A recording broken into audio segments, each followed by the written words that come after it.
All right, so my story. I started out in physical therapy in Manhattan. It was a lot of fun. I actually worked up to be a assistant manager at a clinic in Union Square. I was the operational director there on site, but it was kind of one of those multi-site manager situations. And it really taught me how to manage a team in the insurance-based model, right? I know probably anybody watching this has probably been a director at some point. You know the drill. You got a budget. You got to keep as many visits as you can without blowing out that budget so you can pay everybody. Now, New York City is tough, right? It was an upstate company coming down into New York City, and the math just did not work at their scale. We saw a good amount of patients, but we did not see enough to really make the real estate work. And I looked at that. Now, they sold right after I left, so I didn't know there was a sale, but it made a lot of sense. It was not a very conceivable, it wasn't a very easy model to do because it was just PTs and you just had to see a lot. You were cleaning your own tables. It was not fun. So I moved out of New York City. I realized that I love living in Manhattan when I'm young and in my 20s, but I think long term it probably wouldn't have been the best thing for me. I'm from a town with more cows than people in upstate New York. So I figured I needed a city, but maybe not as compressed. So I came out to Phoenix, and that's where I met my second boss. She had about 6 clinics, and she had 4 or 5 of them were doing really well. She had 2 monster clinics, and then the other smaller ones that she tried to open weren't doing so hot. So she brought me in as a director to try and bring up to speed one of the not doing so hot clinics. When we first started out, bad team vibes, nobody was busy. They were seeing maybe 8 patients a day, right? It was not a profitable clinic by any means, even in Arizona at the time where it was way cheaper to live than it is now. And basically I cleaned house. I realized this is not the vibe we needed, and we really worked on developing the culture and worked on figuring out how to make sure a good vibe in the people became what the patients wanted to come to and what doctors wanted to send their patients to. So fast forward 2 or 3 years, we had 7 full-time therapists, all of them very busy, hitting productivity bonuses. Now keep in mind at the time, very busy was like 10 or 11 patients a day. It wasn't terrible, but it was very profitable for Arizona, in 2014, right?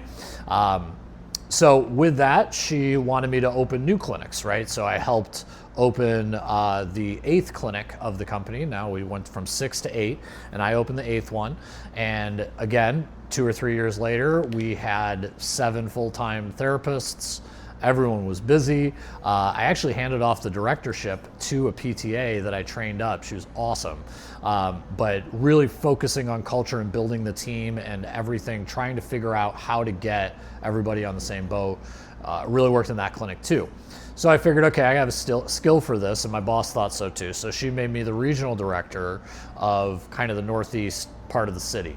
And what that entailed was 6 clinics, had about 33 when I started, 40 when I left, full-time physical therapists, right? And what we started at was about 2018, so there's a pandemic in there, but at 2018, we were doing about $2.5 million in revenue over those 5 or 6 clinics.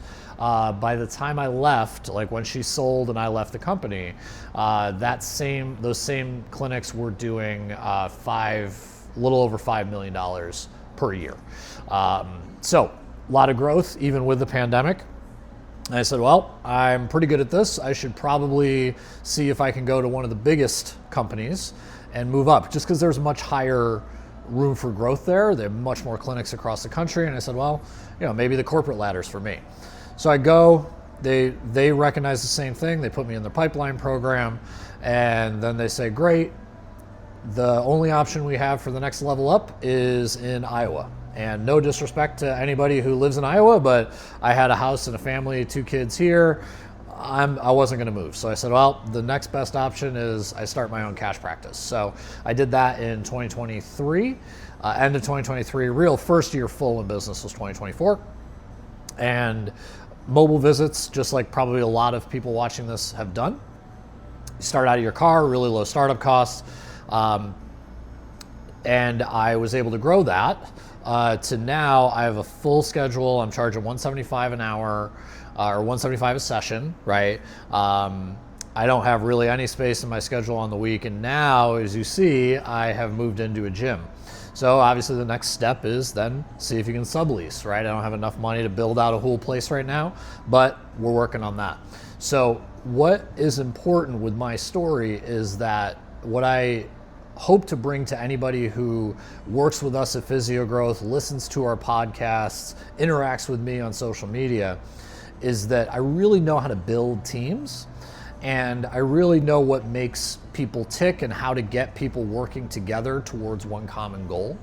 Now, Brian, he has built all of this entrepreneur marketing, building all that stuff out. He built it from the back of his car, like what I just started through 2 or 3 years ago. And now he's got 6 clinics. He is very much going to be able to tell you how to grow, right? My job is once you get to a point that you're past that maybe $200,000 a year in revenue cliff, you gotta start hiring people, right? Or you gotta figure out how to make sure that you can manage a lot of different things because there's only one you, and there's only so much money you can charge to people that your market will support. So we saw this limit. We saw a lot of people just saying, hey, I'm doing awesome. I did great my first 3 years because I'm a good PT and I'm affable and people love me and all that.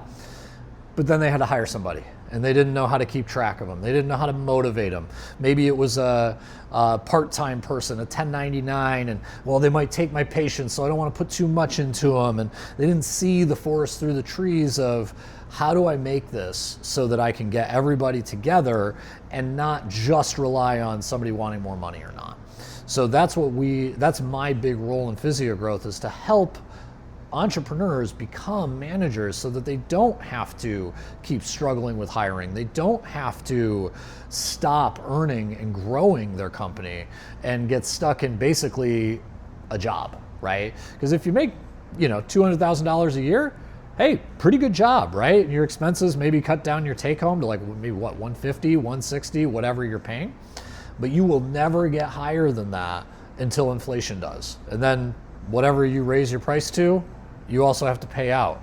The only way for you to take that next step is be great at hiring, be great at retaining and growing employees, and making it so that you are the leader of a big team as opposed to having just a really good job. So hopefully that gives you a little bit more light on what I do and what I'm really good at and how I can help you grow your business. And yeah, man, to the moon. As long as you're good and you can realize how to read people, you'll be able to grow a successful business, not just a successful job.